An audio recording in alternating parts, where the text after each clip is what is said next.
இருக்காங்க. they have cried for me. அந்த ஒரு நிகழ்ச்சியில் நான் இருக்கும்போது அந்த நிகழ்ச்சி முடிஞ்சதுக்கு அப்புறம் ஒரு விஷயம் நான் உணர்ந்தேன். ஒரு விஷயம், எத்தனை பேர் என்னை நேசிக்கிறாங்க, நேசிக்காதவங்க என்னை நேசிக்க ஆரம்பிச்சாங்க, பிடிக்காதவங்க என்னை பிடிக்க ஆரம்பிச்சாங்க, நடிக்காதவங்க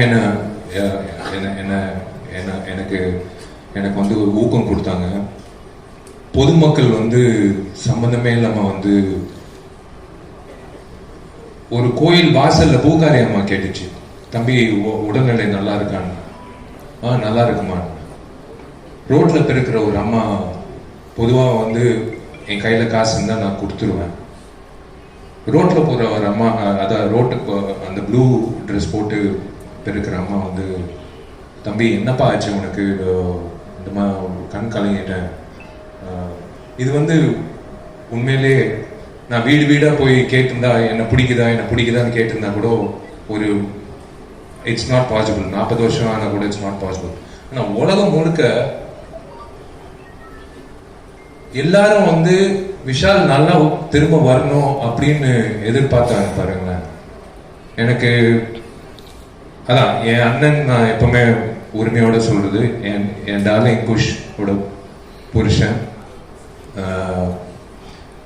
என் அண்ணன் சுந்தர் சார்லேருந்து ஆர்யா, அவன் வந்து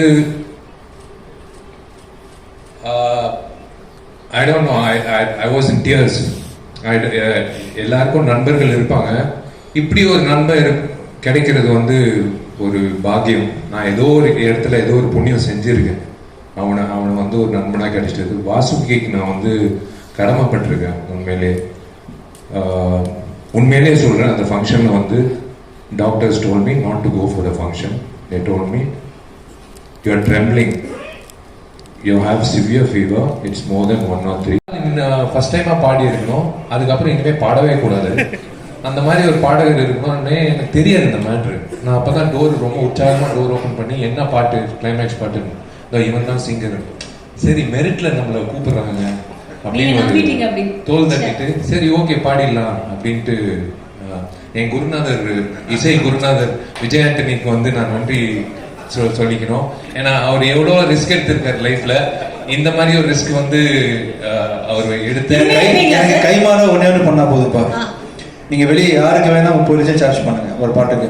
எனக்கு ஒரு 10,000 ரூபாய் கம்மி பண்ணி கண்டிப்பா ராயல்டி அவனி பிக்சர்ஸ்க்கு 20,000 rupees கன்செஷன், எனக்கு 10,000 rupees ராயல்டி கண்டிப்பா 2 பேருக்கு ராயல்டி. ஆனா கனவுலையும் நானும் விஜய் ஆண்டனி நினைக்கல, நாளைக்கு ஆயிரக்கணக்கான மக்கள் விஷால் மைக்க பிடிச்சி பாடாறதுக்கு முன்னாடியே அந்த குரலை கேட்க கைத்தட்ட போறாங்க.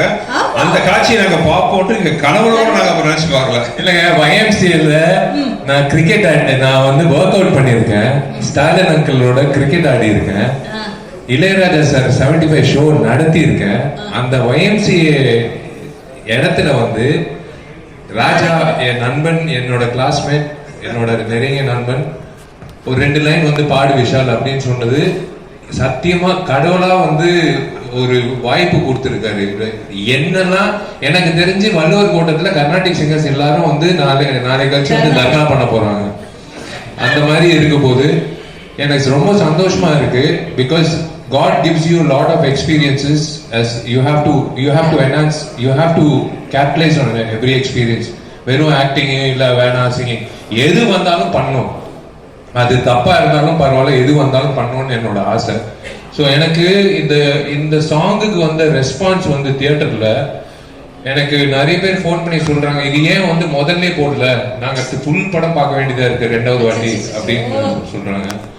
It's I don't know. I should thank Raja, Vijay Antony and Sundar sir. உங்க வாய்ஸ் இல்லைன்னா இந்த மேஜிக் நடந்திருக்காது.